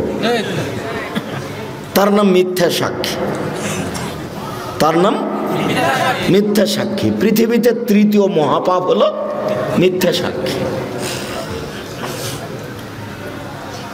তো কথা তো সমাজে ছড়ালো যে জোরাইজ অন্যায় করেছে, কেউ তো রক্ষা করলো না, যার যেভাবে মনে চলো সে সেভাবে তার সাথে খারাপ আচরণ করলো। ফাকামা, জোরাইজ দাঁড়ালো, ফাতাওয়াদ্দা, অজু করলো, অসল্লা রাকাতাইন, 2 রাকাত সালাত আদায় করলো। ফাতাল গোলাম, এবার দুধের বাচ্চার কাছে আসলো, দুধের বাচ্চাকে এসে বলল, মানা বুকা, ও দুধের বাচ্চা তুমি বলো তো তোমার বাপকে। কালা আবিয়ার রাই, বাচ্চা বলল আমার বাপ রাখাল। ফাকালো, জনগণ বলল, নাবলি সওমাতাকা বিযাবে, জোরাইজ তোমার গির্জাঘর স্বর্ণ দিয়ে বানিয়ে দিব। কালা লা ইল্লা বিতিন, জোরাইজ বললেন না, আমার গির্জাঘর যা ছিল মাটি দিয়ে বানিয়ে দিতে হবে, তাহাই করিতে হইবে। হাদিস মুসলিম। এর নাম বানি ইসরায়েলের কাহিনী, হাজার হাজার বছর আগের কাহিনী। কাহিনী সত্য, বলতে পারবেন। এই হাদিসে কি বুঝলাম? এক নাম্বার বুঝলাম, ভুলেও কোনোদিন ছেলে মেয়ের জন্য বদদুয়া করবেন না। ছেলে মেয়ে যদি আপনাকে মারে, গালি দেয়, জমি দখল করে নেয়, বাড়ি থেকে বের করে দেয়, তবু মুখ খুলবেন না। যদি ছেলে মারে তাহলে তাড়াহুড়া করে উঁচু করে 2 রাকাত সালাত আদায় করে আল্লাহর কাছে হাত তুলে বলেন, আমাকে ছেলে ফিরিয়ে দাও, আমি এরকম ছেলে মানুষ করিনি, আমার ছেলে আমাকে মাথায় করে থাকবে, শ্রদ্ধা করবে, আমি এটা চাই তোমার কাছে, তুমি আমাকে ছেলে ফিরিয়ে দাও। 2 চোখের পানি ঝরঝর করে ঝরবে, আর আপনি আল্লাহকে কথা বলবেন, ছেলে 24 ঘন্টার মধ্যে আমি ফিরিয়ে চাই। যেই ছেলে আমার পা ধরে বলবে, আব্বা ভুল হয়েছে, আপনাকে আর আমি কোনোদিন কোনো কথা বলবো না, আমি আমার জীবন বাজি রেখে আপনাকে শ্রদ্ধা করব, আপনার যা কিছু বলার আপনি বলবেন, আমি কোনোদিন প্রত্যুত্তর করব না, আমি এইটা চাচ্ছি তোমার কাছে। কেন আপনি বলতে গেলেন তোর উপরে গজব নাজল হবে, তোকে ত্যায্যপুত্র করলাম, তোকে এই করলাম, তোকে সে করলাম, তোকে জমি দিব না, তোকে জায়গা দিব না, তুই বাড়ি থেকে বের হয়ে যায়, এই কথা বললেন কেন আপনি? শোনেন, বাপ হিসেবে, মা হিসেবে জীবনে কোনোদিন ছেলে মেয়ের বিরুদ্ধে মুখ খুলবেন না। রাসূল সাল্লাল্লাহু আলাইহি ওয়াসাল্লাম নিষেধ করেছেন, কখনো তোমরা তোমাদের ছেলে মেয়ের উপরে বদদুয়া করো না। 3 শ্রেণীর মানুষের দোয়া কবুল হবে, মধ্যে কোনো আড় নাই, বলার সাথে সাথে লেগে গেছে, বলার সাথে সাথে একবারে লেগে যাবে, সেটা হলো বাপ মা। মন খারাপ করবেন না ছেলে মেয়ের উপরে। ছেলে মেয়ে যদি খারাপ আচরণ করে, তো আমি যেটা পরামর্শ দিলাম পালন করতে পারবেন না? পরামর্শ মনে হবে মনে নেই, বলেন তো কি পরামর্শ দিলাম? সুন্দর করে অজু, নোয়াখালীর অজু করবেন না, তাড়াহুড়া করে শুকা আছে, ফাঁকা এগুলো নেই, মনে কষ্ট নেন না। মাঝে মধ্যে একটু বলছি এই জন্য যে আমারও খুব কষ্ট হয় যে মানুষ কেন শিরককে নেকির কাজ বলছে, বিদআতকে নেকির কাজ বলছে। যদি ফরিদপুর, শরীয়তপুর, মাদারীপুর, মাগুরা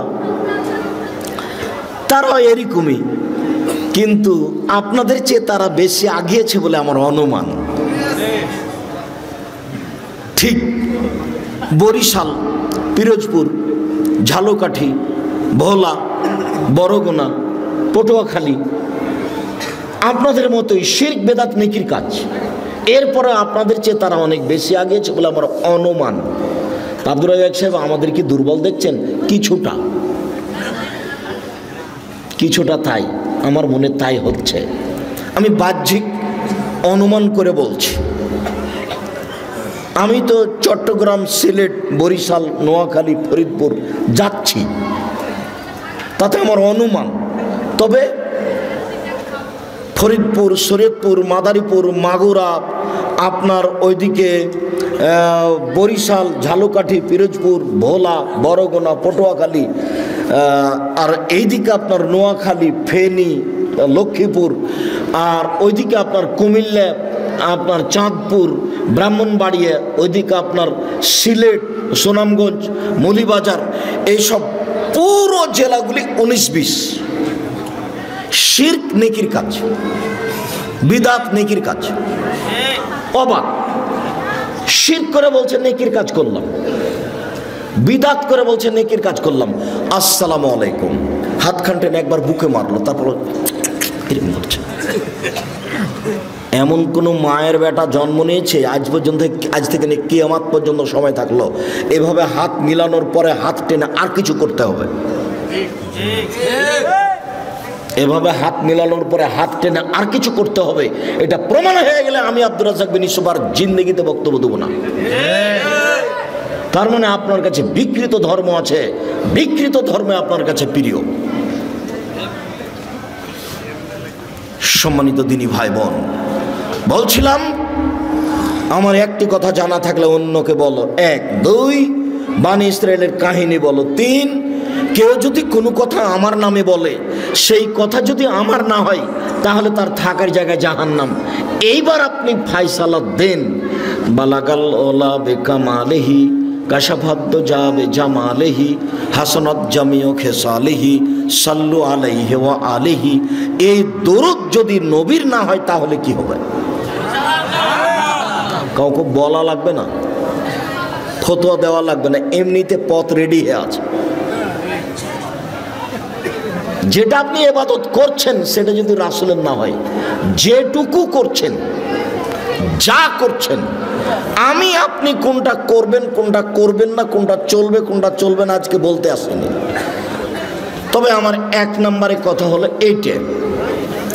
2 নম্বরে কথা, উপস্থিত বৈঠকের মুসলিম বোন যারা আপনারা বাড়িতে বা প্রজেক্টরের মাধ্যমে কোনো জায়গাতে বসে অপেক্ষা করছেন, আর এইখানে যে বাচ্চা ছেলেগুলি কথা বলছে, এখানে কি দোকানপাট কি নিকটে?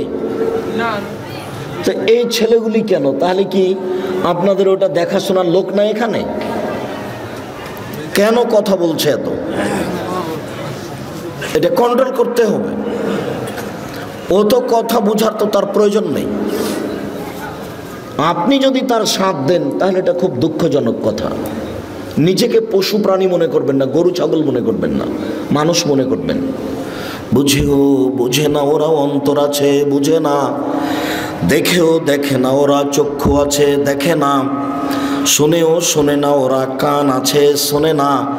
উলাইকা কাল আনাম, তারা পশু প্রাণীর মতো, তারা গরু ছাগলের মতো, তারা কুকুর শ্রীগালের মতো, বাল হাজাল বরং তার চেয়ে খারাপ। আল্লাহ মানুষকে বলছেন যে ওরা গরু ছাগলের মতো, কুকুর শ্রীগালের মতো, বাল হাজাল বরং তার চেয়ে খারাপ। আব্দুর রাজ্জাক সাহেব, তার চেয়ে খারাপ কে? তার চেয়ে খারাপ তোমার বাপ। দেখেন, আপনাকে খুব ভালোবাসি, কষ্ট দিয়েন না আমাদের। দেখো, আমি যদি তোমার বাপকে কুকুর শ্রীগালের চেয়ে খারাপ প্রমাণ করতে না পারি, তা আমি আব্দুর রাজ্জাক বিন ইউসুফ কথা বলবো না। কিভাবে করবেন করেন তো দেখি। তোমার দাদা মরা 10 বছর হলো, 3 বিঘা জমি রেখে গেছে। তোমার বাপ নিবে 2 বিঘা আর তোমার ফুফু নিবে 1 বিঘা। বিঘা বুঝেন? 30 শতক জমি রেখে গেছেন। তোমার বাপ নিবেন 20 শতক আর তোমার ফুফু নিবেন 10 শতক। তো তোমার বাপ নিবেন সকালে আর তোমার ফুফু নিবেন বিকেলে। ঘটনা এরকম না একসাথে নিবে? তো কই 10 বছর হলো তোমার দাদা মরা, এখনো তো তোমার বাপ তোমার ফুফুকে জমি দেয়নি। এখন তুমি বলো যে আমার বাপ কুকুর শ্রীগালের চেয়ে ভালো। বলো দেখি তোমার কাছে কি প্রমাণ আছে? তুমি বলে দিও বাড়ি থেকে, আব্বা ভাগ্য নিয়ে দুনিতে এসেছি, ভাগ্য ছেড়ে আসিনি। ফুফুর জমি খেয়ে জীবিকা নির্বাহ করব, এটা প্রয়োজন নেই। ফুফুর জমি আগে ভাগ করে দেন, তারপরে কোনো কথা। ফুফুকে জমি দেওয়ার পরে যদি কিছু থাকে চাষাবাদ করে খাবো, যদি না থাকে তো খাবো না। আপনি কি মনে করছেন আব্বা যে ভাগ্য ছেড়ে এসেছি তাই ফুফুর জমি খেতে হবে? 24 ঘন্টার মধ্যে তোমার বাপ তোমার ফুফুকে জমি দিয়ে দিবে, জরুরি ঘোষণা। 24 ঘন্টা পার হয় না যেন, তারপরে তুমি বলিও যে আমার বাপ কুকুর সিরিয়ালের চেয়ে ভালো। আমি এ কথা বলিনি, এই কথা আল্লাহ বলছেন। বুঝেও বুঝে না ওরা অন্তর আছে, বুঝে না। দেখেও দেখে না ওরা চক্ষু আছে, দেখে না। শুনেও শুনে না ওরা কান আছে, শোনে না। উলাইকা কাল আনাম, তারা পশু প্রাণীর মতো, তারা গরু ছাগলের মতো, তারা কুকুর সিরিয়ালের মতো। বাল হাজাল, বরং তার চেয়ে খারাপ। এটা তো আল্লাহ বলছেন, আমি বলিনি। বলো দেখি তার চেয়ে খারাপ কে? বাপ বেটা মেলা যৌতুক নিয়েছো, আর খারাপ হবে আরেকজন। তোমাকে তো আমি বলেছি যে ভিক্ষা করে টাকা দিয়ে চাউল কিনে ভাত খেয়ে ইবাদত কবুল হবে, যৌতুকের টাকা দিয়ে চাউল কিনে ভাত খেয়ে ইবাদত কবুল হবে না। বাপ বেটা মেলা ভিক্ষা করো। পাশের ট্রেন স্টেশন নেই, লক্ষ্মীপুর ট্রেন স্টেশন কত দূর? লোকে যদি কাজে না নেই তাহলে ট্রেন স্টেশন চলে যায়, সকালে গিয়ে মানুষের ব্যাগ বোকচা ধরে গাড়িতে তুলে দিবা, রাত 9টা-8টা পর্যন্ত দিও, দেখবে যে 300-400 টাকা হয়েছে। ভিক্ষা করে খাও, মানুষের বাড়িতে কাজ করে খাও, যৌতুক নিলে কেন? আগামীকাল সন্ধ্যা হতে হতে সাইকেল ফেরত দিতে হবে, মোটর সাইকেল ফেরত দিতে হবে, টাকা ফেরত দিতে হবে। আব্দুর রাজ্জাক সাহেব, আমার শ্বশুর আমাকে খুশিয়ে দিয়েছে। ধর বেটা, খুশিয়ে তোমার শ্বশুর ফকিরকে দেয় না কেন মোটর সাইকেলটা? তোমাকে খুশিয়ে দিয়েছে। বাপ বেটা শরম পাও না? বাপ বেটার একটু লজ্জা হয় না? বাপ বেটার একটু হায়া হয় না? বাপ বেটা মানুষের কাছে হাত পাতো, ভিক্ষা করো, এভাবে যাও। তোমাকেই বলছে, এই ছেলে, তোমাকেই বলছি। টাকা নিয়েছো কেন? টাকা নিবে কেন? তোমার স্ত্রীকে তোমার শ্বশুর কষ্ট করে লালন পালন করেছে, বিবাহ দিয়ে দিয়েছে। তুমি সময়ে কিছুই না পারলে গরিব মানুষ কাজ করে খাও, বছরে একটা লুঙ্গি কিনে বলবে আব্বা আপনাকে আমার একটা উপহার দেওয়ার খুব স্বাদ, তেমন কিছু করতে পারি না, লুঙ্গিটা নেন। এটা বলতে পারো না? কথায় কথায় রাগ দেখাও, সিদ্ধান্ত পরিবর্তন করো। সম্মানিত দিনী ভাই বোন, আপনাদের সাথে জরুরি কথা, বিশেষভাবে মুসলিম বোন শোনেন। আপনি যদি 4টা কাজ করতে পারেন, জান্নাতের সব দরজা খোলা। উপস্থিত বৈঠকের মুসলিম বোন, সারা পৃথিবীর মহিলা, আপনারা যদি 4টা কাজ করতে পারেন, জান্নাতের সব দরজা খোলা। 1, সলাত খামসাহা, 5 ওয়াক্ত সলাত আদায় করলো। 2, সমাত সাহারাহা, রমজান মাসে সিয়াম পালন করলো, রোজা থাকলো। 3, আতাত বালাহা, স্বামীকে মেনে চললো।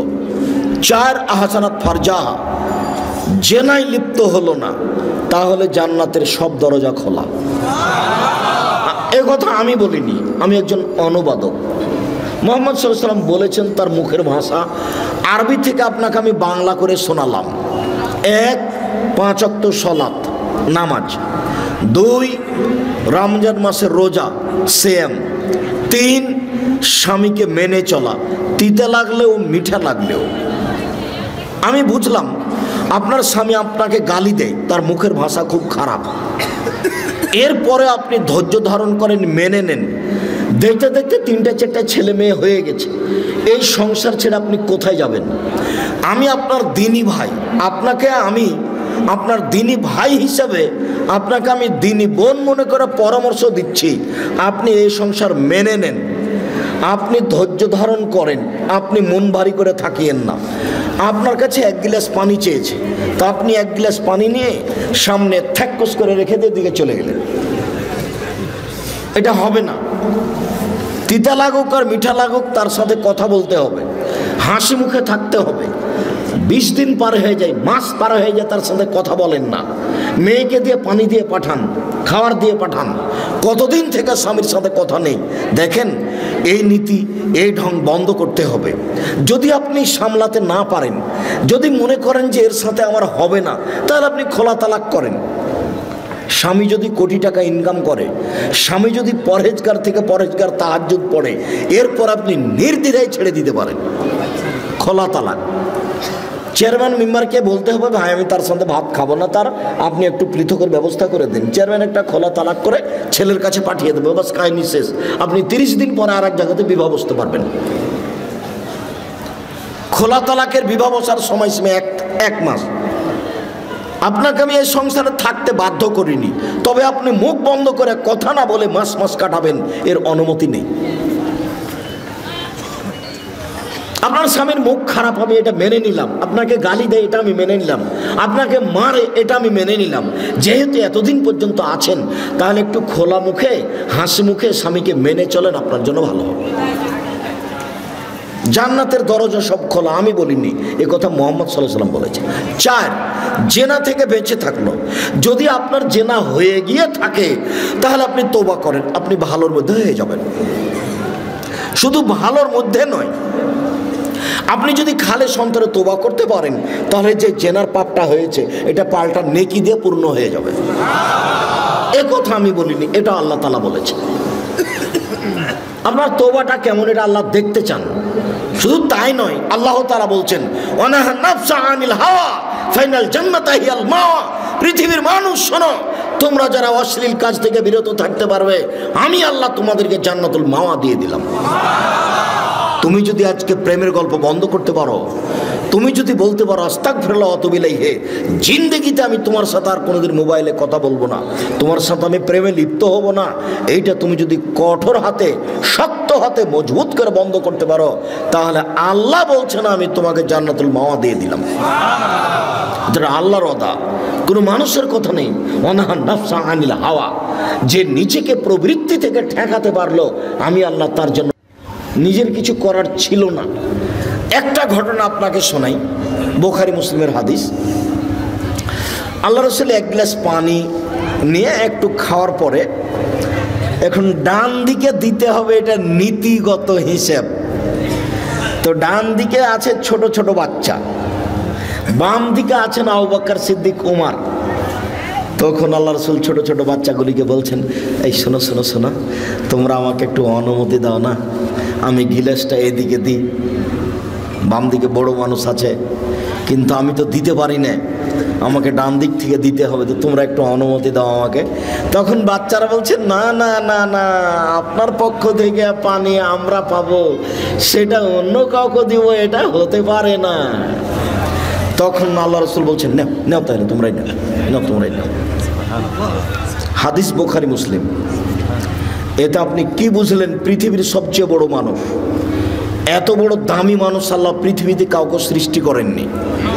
বিচারের মাঠে যেদিন কেউ কথা বলতে পারবে না, সেদিন তিনি বলবেন সালমা তুতা ওয়াসফাতু সাফা, মাথা উঠান বলেন, যা বলবেন আমি আল্লাহ তাই মেনে নিব, যা সুপারিশ করবেন আমি তাই গ্রহণ করব। আপনি একটু বলেন কি বলতে চান, যাহাই বলবেন তাহাই মেনে নিব, যা সুপারিশ করবেন তাহাই গ্রহণ করব। এই কথা আল্লাহ বারবার বলবেন বিচারের মাঠে। ইনি হচ্ছেন মুহাম্মদ সাল্লাল্লাহু আলাইহি ওয়াসাল্লাম। এত বড় মানুষ বাচ্চা ছেলের কাছে অনুমতি চাচ্ছেন। আর একটা জিনিস, ডান দিক থেকেই দিতে হবে। নিজে থেকে তো একটা ধর্ম বানাতে পারেন, আচ্ছা এই শোনো, ডান দিক থেকে দেওয়ার নিয়ম, কিন্তু আমি আজকে বাম দিক থেকে চালু করে দিলাম, এটা বলতে পারতেন, কিন্তু ধর্ম তার নিজের নয়, উপর থেকে যা বলেছেন তাই হবে। তাহলে পীর সাহেবের কি হবে? আপনাকে আর পীর সাহেবকে দেখে আমার মাঝে মধ্যে খুব অবাক লাগে। আর যেসব দিনী ভাই বোন আমার বিরুদ্ধে বলে, তাকেও দেখে আমার অবাক হয় যে আমি তো কোনোদিন অপ্রয়োজনীয় বাক্য বললাম না, তো আমার পিছনে লাগলো কি করে, কেন এ কথা বলছে? আচ্ছা, আমি না হয় চাঁপাইনবাবগঞ্জ পল্লী এলাকাতে বক্তব্য দিতে গিয়ে বলেছিলাম, ঘটনাটা ছিল এই যে চাঁপাইনবাবগঞ্জ পল্লী এলাকার মহিলারা বাড়ির পিছন দিকে গিয়ে সমতল মাটিতে বসে পেশাব করে। তো সমতল মাটিতে বসে পেশাব করলে পেশাব ছিটে এসে গায়ে লাগবে। মানুষের পেশাব ভয়াবহ, ইবাদত কবুল হবে না, না ধুইলে কবরে শাস্তি হবে।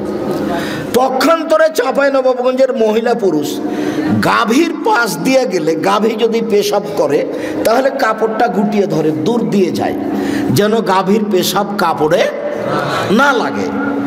অথচ যেসব প্রাণীর গোশত খাওয়া যায় সেসব প্রাণীর পেশাব নাপাক নয়, ওটা হাদিস বুখারী মুসলিম। আমার কিছু করার নেই।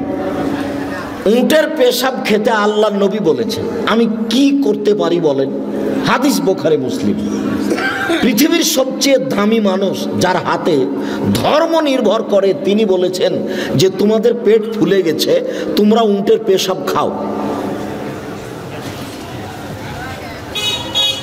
যেখানে ছাগল বাঁধা থাকে সেই জায়গাতে তিনি সলাত আদায় করতে বললেন, নামাজ পড়তে বললেন, যে অথচ ছাগলের পেশাব আছে।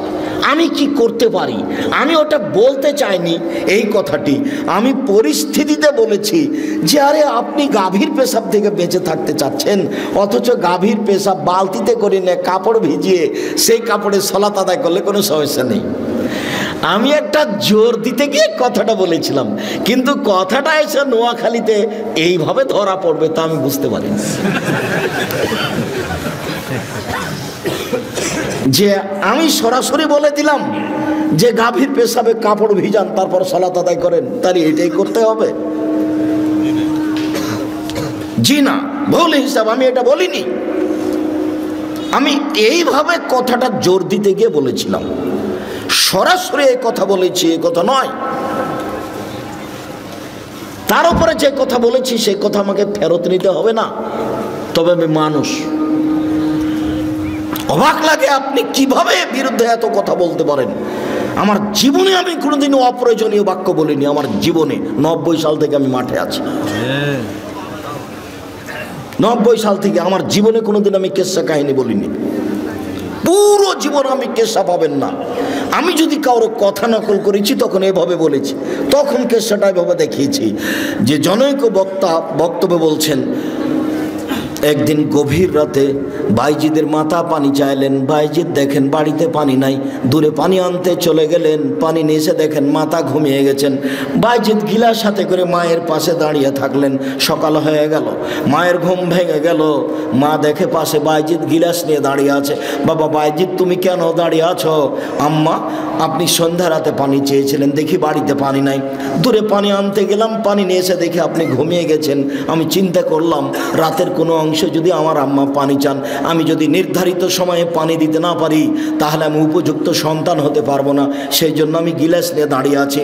মা গিলাসটা হাতে করে পানিটুকু পান করে নিয়ে বাচ্চাকে শুইয়ে দিয়ে আল্লাহর দরবারে প্রার্থনা করতে লাগলেন, আল্লাহ আমার বাইজিদের প্রতি আমি খুশি হয়ে গেছি, তুমি আমার বাইজিদকে কবুল করে নাও। মায়ের দোয়া কবুল হয়ে গেল, বাইজিদ বড় আলেম হয়ে গেলেন। ঘটনা মিথ্যে। আমি যদি বক্তব্য কণ্ঠস্বরে কোনো কথা বলে থাকি, যদি কাহিনী বলে থাকি, তা আমি কারো কথা নকল করে এভাবে বলে দেখিয়েছি আপনাকে, দিয়ে বলেছি যে এটা আপনি প্রমাণ করেন, আমার মরা পর্যন্ত সময় থাকলো। দেখি আপনি কিভাবে প্রমাণ করবেন। 30 পারা কোরআন আপনার চোখে ধরে না, এটা একটু অনুবাদ করে শোনাতে পারেন না? মুহাম্মদ সাল্লাল্লাহু আলাইহি ওয়াসাল্লামের 23 বছরের জীবন, 30,000 সহিহ হাদিস আপনার একটু চোখে পড়ে না? আপনি একটু গেলে শোনাতে পারেন না? নোয়াখালী লক্ষ্মীপুর বাড়ি হলেই কি একবারে শুনে নাহমাদুল্লাহ নাস্তাগফিরু বলে কাহিনী শুরু করে দিতে হবে? রিয়াজুস সলেহিন থেকে খাওয়ার উপরে পান করার উপরে 10টা হাদিস মুখস্থ করে বলা যায় না? রিয়াজুস সলেহিন থেকে 20টা হাদিস মুখস্থ করে সালামের উপরে বলা যায় না? রিয়াজুস সলেহিন থেকে সুদ ঘুষের উপরে 10টা হাদিস বলা যায় না? কেন আপনি এখানে আসলেন? কেন আপনি আসবেন এখানে? কেন আপনার মসজিদে ফাজাইল আমল থাকবে? আপনার একটু হাদিস গ্রন্থ হয় না? আপনার চোখে পড়ে না? কেন আপনি ওসব বলবেন যে কেসা কাহিনী দিয়ে শোনাবেন? কেন আপনি করবেন এটা? কি প্রমাণ আছে তার? শুনুন, জোর করে পরকাল হারায়েন না, টুপি দিয়ে বিচারের মাঠ রক্ষা হবে না। শুনুন, জুব্বা দিয়ে বিচারের মাঠ রক্ষা হবে না। শুনুন, পাগড়ি দিয়ে বিচারের মাঠ রক্ষা হবে না। বিচারের মাঠ বড় কঠিন। আলিয়াউমা লা তামলিকু নাফসুন লিনাফসিন শাইআ, আজ কোনো মানুষের কোনো উপকার করতে পারবে না। একচ্ছত্র মালিকানা আমার। আইনাল জব্বার আইনাল মুতাকাব্বির, স্বৈরাচারী স্বেচ্ছাচারী অহংকারী বদ মেজাজিরা কোথায়? আনা মালিকুল আমলাক, আমি হচ্ছি রাজাধিরাজ। এই কথা বলে বিচার শুরু হবে। বিচারের মাঠ বড় কঠিন। সম্মানিত দিনী ভাই বোন, স্বামীকে মেনে চলেন। তিনটা গুণের ভিত্তিতে একজন মহিলা ভালো হতে পারে। এক, স্বামীর সাথে কথা বললে হাসি মুখে বলে। দুই, স্বামী আদেশ করলে পালন করে। তিন, স্বামী বাড়িতে না থাকলে নিজেকে গুটিয়ে হেফাজতে রাখে। ভাবির বাড়ি চাচির বাড়ি চলে যায় না, মোবাইলে গল্পে লিপ্ত হয় না, নিজেকে হেফাজতে রাখে। মনে থাকবে কি? ভালো মহিলার কয়টা গুণ বলেন তো দেখি? তিনটে। এক, স্বামীর সাথে কথা বললে হাসি মুখে বলে। দুই, স্বামী আদেশ করলে পালন করে। তিন, স্বামী বাড়িতে না থাকলে নিজেকে হেফাজতে রাখে। এই তিনটা গুণের ভিত্তিতে একজন নারী ভালো হতে পারে। এবার আপনাকে নিয়ে একটা কথা বলে আমরা আলোচনায় যাচ্ছি। আপনি কে? আপনার পরিবারের উপরে আপনার কি ক্ষমতা আছে? প্রেসিডেন্ট আইয়ুব, পাকিস্তানের প্রেসিডেন্ট মার্শাল্লাহ জারি, দেশে 44 ধারা জারি আছে, কারফিউ জারি। সন্ধ্যার পরে কেউ বাড়ি থেকে বের হতে পারবে না, 4টায় যাতায়াত বন্ধ। সেদিন একটা ভ্যানওয়ালা বলছে যে খুব তাড়াতাড়ি বাড়ি যেতে হবে। বলে কেন? বলে ফখরুদ্দিনের যুগ। কি যে হয়! রাজশাহী মেডিকেলে গিয়ে দেখছি যে মেডিকেল একটা কলার ছালও নাই, মানুষও নাই। আমার নিজের কথা বলছি, নিজের চোখের দেখা কথা। আর ভ্যান চালকের কথা আমি নিজে নকল করছি। তার নাম ক্ষমতা। আপনি হচ্ছেন এই বাড়ির মালিক। এই বাড়িতে 44 ধারা জারি থাকবে আপনার পক্ষ থেকে। আপনার মেয়ে এখন এখানে এসে গল্প করছে মানে আপনি কাপুরুষ। আপনার ছেলে বেড়ি সিগারেট খায়, দোকানে আড্ডা পিটে, মানে আপনি কাপুরুষ। আপনার বিবাহ করা ঠিক হয়নি। আপনার ছেলে জন্ম দেওয়া ঠিক হয়নি। পুরুষ মানে ক্ষমতাধর। এই বাড়িতে তার ক্ষমতা চলবে, যা বলবে তাই হবে, তার নাম ক্ষমতা। এই বাড়িতে কারফিউ জারি থাকবে, তার নাম বাপ। এ কথা আমি বলিনি। বাড়ির পূর্ণ নিয়ন্ত্রণ ক্ষমতা বাপের হাতে থাকবে, এই কথা মুহাম্মদ সাল্লাল্লাহু আলাইহি ওয়াসাল্লাম বলেন। অতএব এক, ফাকসুহা মাক্তাসাইতা, যে মানের কাপড় আপনি পরবেন বউকে সে মানের পরাবেন। দুই, আতেমা মাতায়েমতা, যে মানের খাদ্য আপনি খাবেন বউকে সে মানের খাওয়াবেন। তিন, অলা তুকাব্বে, বউকে কখনো কটু কথা বলবেন না। বলবেন না যে তোমার ঠোঁটটা কালো, ভুলেও কোনোদিন বলবেন না।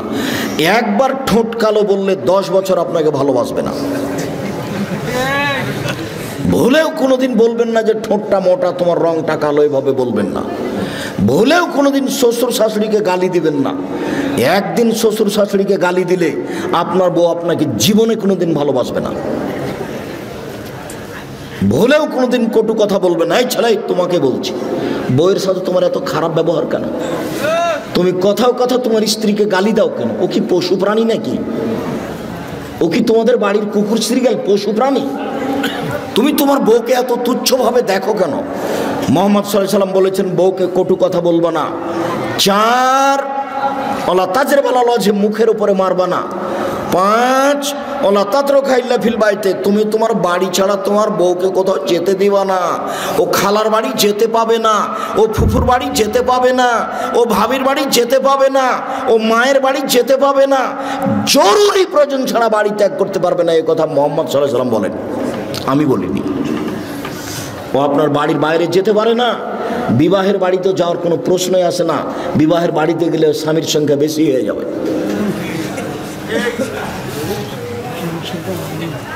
স্বামীর সংখ্যা বেশি হয়ে যাবে, মানে অবৈধ কর্ম হয় একেবারেই সহজ। ভুলেও কোনোদিন বিবাহের বাড়ি স্ত্রীকে যেতে দিবেন না। আপনি যান, আপনার ছেলে যাক, আপনার বাপ যাক, মহিলা যদি যাওয়াই লাগে আপনার মা যাক, আপনার বউ যাবে না। বইয়ের উপর একটা কন্ট্রোল ক্ষমতা থাকতে হবে, এই কথা মুহাম্মদ সাল্লাল্লাহু আলাইহি ওয়াসাল্লাম বলেন। এই বাড়িতে আপনার পক্ষ থেকে কারফিউ জারি থাকবে, 5টা জিনিস জরুরি। মহান আল্লাহ বলেন, ফাসাল্লি লিরাব্বিক, পৃথিবীর মানুষ তোমরা তোমাদের প্রতিপালককে সন্তুষ্ট করার জন্য সালাত আদায় করো। মুহাম্মদ সাল্লাল্লাহু আলাইহি সাল্লাম, আপনি আপনার প্রতিপালককে সন্তুষ্ট করার জন্য সালাত আদায় করুন। মহান আল্লাহ বলেন, হাফিজু আলাস সালাওয়াতি ওয়াস সালাতিল উস্তা, পৃথিবীর মানুষ তোমরা 5 ওয়াক্ত সালাত আদায় করো, বিশেষভাবে আসরের সালাত আদায় করো। আসরের সালাত নির্ধারিত সময়ে আদায় করতে হবে, 5টাই করা যাবে না। দেরি করতে করতে করতে হুজুর একবারে সূর্য ডুবিয়ে দেয় মনে হচ্ছে, সেটাই হুজুরের কাছে পছন্দনীয়। এই চলে, প্রত্যেকটা বস্তুর ছায়া যখন তার সমপরিমাণ হবে তখন আসর। আমি বলিনি এই কথা, কে বলেছেন বলো তো? মুহাম্মদ সাল্লাল্লাহু আলাইহি সাল্লাম। আর তুমি যখন আসরের সালাত আদায় করছো তখন 10টা হয়ে গেছে গো, বুঝতে পারোনি কথা? আসরের সালাতের সময় কখন? প্রত্যেক বস্তু যখন তার ছায়াটা তার সমপরিমাণ হবে। কালকে লাঠি খাড়ো করো একটা দিয়ে, ছায়াটাতে দাগ দাও, দিয়ে এবার বোতলটা ফেলে দাও। যদি ছায়াটা তার সমান হয়ে থাকে, এখন আসরের টাইম হয়ে গেছে। এই কথা আমি বলিনি, কে বলেছেন? মুহাম্মদ সাল্লাল্লাহু আলাইহি সাল্লাম বলেছেন। পৃথিবীর কোন মানুষের কথাকে এই কথার সাথে লাগাবো না। আমি আব্দুর রাজ্জাক বিন ইউসুফ 5 পয়সা দাম নেই। পৃথিবীর কোন মানুষের কথাকে এই কথার সাথে লাগাবো না। উমর রাদিয়াল্লাহু তাআলা আনহুর কথাকে এই কথার সাথে লাগাবো না। মানুষ হিসাবে পৃথিবীর ব্যতিক্রম মানুষ উমর, যে রাস্তা দিয়ে হাঁটতেন সে রাস্তা দিয়ে শয়তান হাঁটতো না। অতএব নির্ধারিত সময়ে সালাত আদায় করার চেষ্টা করুন, একথা আল্লাহর আদেশ। যে কোনো মূল্যে সালাত আদায় করতে হবে। অজু করে সালাত আদায় করতে হয়, পানি নেই, তায়াম্মুম করে সালাত আদায় করতে হবে। মাটি নেই, বিনা অজুতে বিনা তায়াম্মুমে সালাত আদায় করতে হবে। দাঁড়িয়ে থেকে সালাত আদায় করতে হয়, দাঁড়িয়ে থাকা যায় না, বসে থেকে সালাত আদায় করতে হবে। বসে থাকা যায় না, শুয়ে থেকে সালাত আদায় করতে হবে। কেবলার দিকে মুখ করে সালাত আদায় করতে হয়, কেবলা বোঝা যায় না, এমনিতেই পড়তে হবে। শত্রু তাড়া দিয়েছে, দৌড়িয়ে চলে যাচ্ছি, ওই দিকে ওইভাবেই সালাত আদায় করতে হবে। ইবাদতের জগতে ব্যতিক্রম ইবাদত সালাত। সালাত এমন একটি ইবাদত যার উপরে নির্ভর করে অন্যান্য ইবাদত। সালাত আছে তো আর ইবাদত আছে, সালাত নেই তো সব বাতিল। আব্দুর রাজ্জাক সাহেবের একাধিক দিনের বক্তব্যে আমরা জানি যে ইবাদতের জগতে সবচেয়ে দামি ইবাদত সিয়াম, রোজা। কেন? সালাত যতই দামি ইবাদত হোক, এরপরে সালাতের নেকিটা আল্লাহ নিজে হাতে দিবেন না। বলেন তো দেখি, কোন ইবাদতের নেকি নিজে হাতে দিবেন? সিয়াম। তাহলে বলতে গেলে ইবাদতের জগতে সবচেয়ে দামি ইবাদত হলো সিয়াম। সাপ্তাহিক রিপোর্ট আল্লাহর দরবারে কোন কোন দিনে পেশ করা হয়? বৃহস্পতিবার, সোমবার। এই জন্য আল্লাহর নবী চাইতেন যে আমার রিপোর্টের সময় দেখো তুমি যে আমি সিয়াম আছি, দেখো এই নাও দেখো। এই জন্য তিনি কোন কোন দিন ভালোবাসতেন? বৃহস্পতিবার আর সোমবার সিয়াম পালন করা। সবাইকে আমি অনুরোধ জানাচ্ছি এই 2 দিন সিয়াম পালন করার জন্য। আপনি মুরব্বী, আপনার কাছে আমার জরুরি অনুরোধ, আপনি বৃহস্পতিবার সোমবার সিয়াম পালন করবেন। আর বাৎসরিক রিপোর্ট কোন দিন পেশ করা হয়? না না না না, শাবান মাসে। তবে শাবান মাসের কোন দিন সেই দিন মুহাম্মদ সাল্লাল্লাহু আলাইহি ওয়াসাল্লামের জানা ছিল না, যার কারণে তিনি শাবান মাসে বেশি বেশি সিয়াম পালন করতেন। বর্ণনাকারী বলছেন, আল্লাহর নবী আপনি শাবান মাসে এত বেশি রোজা থাকেন, সিয়াম থাকেন কেন? তখন আল্লাহ রাসূল বলছেন, দেখো শাবান মাসের বাৎসরিক রিপোর্ট পেশ করা হয়, কোন দিন আমার জানা নাই। কিভাবে কিভাবে ভারত, বাংলাদেশ, পাকিস্তানের আলেম ওলামা জেনে নিলেন সেদিন 15ই শাবান। তাই কলকারখানা, অফিস আদালত, কোর্ট কাছারি, শিক্ষা প্রতিষ্ঠান সব কিছু বন্ধ করে আতর গোলাপ মেখে রাতে গোসল করে দিনে সিয়াম থাকে। অবাক কথা, এত বড় সুযোগ হলো তো আল্লাহ নবী তাহলে একদিনই থাকতেন। একদিন না থেকে তিনি বেশি দিন থেকেছেন, একবার 15 তারিখ পর্যন্ত, 20 তারিখ পর্যন্ত, 25 তারিখ পর্যন্ত, 27 তারিখ পর্যন্ত, খালি এই টেনশনে যে কোন দিন যে হলো বাৎসরিক রিপোর্টের দিন। তো সেটা কোন মাস? শাবান মাস। কোন দিন কেউ জানে না। কিভাবে আমরা জেনে নিয়েছি সেই দিন কোন দিন? 15ই শাবান। হাসাওয়া কাল্লা, কখনো নয়, ভুল হিসাব। বেশি বেশি সিয়াম পালন করে ধরতে হবে রিপোর্টের দিন। ইবাদতের জগতে সবচেয়ে দামি ইবাদত সিয়াম, এ কথা ঠিক, কিন্তু যদি নামাজ না থাকে তাহলে রোজাটাকে আল্লাহ এভাবে কেটে দেবেন, যা এটা বাতিল। ইবাদতের জগতে শক্তিশালী ক্ষমতাধর পাওয়ারফুল ইবাদত হলো দান। দানের চেয়ে এত ক্ষমতাধর শক্তিশালী ইবাদত পৃথিবীতে নেই। দান করলেন এখানে মায়ের নামে কবরের শাস্তি বন্ধ, ক্ষমতাই ভিন্ন। আল্লাহ নবী বলছেন যে পানি যেমন আগুনকে নিভাতে পারে, দান তেমন পাপকে মিটাতে পারে। দান করে পাপ মিটিয়ে দেন। আল্লাহ খুব রাগান্বিত, আপনাকে জাহান্নামে দিবেন। তো 10 টাকা দান করেছেন, 500 টাকা দান করেছেন, তখন আল্লাহ বলছেন আচ্ছা আচ্ছা ঠিক আছে, যাও, নরম হয়ে গেছে, যাও যাও জান্নাতে যাও। দানের খুব ক্ষমতা। কিন্তু দানের যতই ক্ষমতা থাক, যদি সে সলাত না থাকে তাহলে দানকে আল্লাহ কি করবেন? কেটে দেবেন। দানের আর কোনো ক্ষমতা নেই। আল্লাহর ভয়ে এক ফোঁটা চোখের পানি আল্লাহর কাছে সবচেয়ে প্রিয়। এক ফোঁটা চোখের পানি, এর চেয়ে কোনো পছন্দনীয় ইবাদত আল্লাহর কাছে নাই। এক ফোঁটা চোখের পানি। রাসূল সাল্লাল্লাহু আলাইহি ওয়াসাল্লাম বলছেন, লা ইয়ালিজার রাজুলু বাকা মিন খাসিয়াতিল্লাহ তা ইয়ালিজাল লাবানু ফি দারে। গাভীর বাঁট ওলান থেকে দুধ বের করে ভিতরে ঢোকানো যায় না যেমন, আল্লাহর ভয়ে কাঁদে যে সে জাহান্নামে যাবে না তেমন। গাভীর বাঁট ওলান বুঝেন কি? চাপ দিয়ে দুধ বের করে ভেতরে ঢোকানো যাবে? এই কাজটা যেমন অসম্ভব, আল্লাহর ভয়ে কাঁদে যে তার জাহান্নামে যাওয়া তেমনি অসম্ভব। এটা আমি বলিনি, এই কথা মুহাম্মদ সাল্লাল্লাহু আলাইহি সাল্লাম বলেন। এরপরেও কেঁদে আপনি অনেক নেকি করেছেন, কিন্তু সলাত নেই। এবার এটা আল্লাহ কি করবেন? এটা কেটে দেবেন, বাতিল।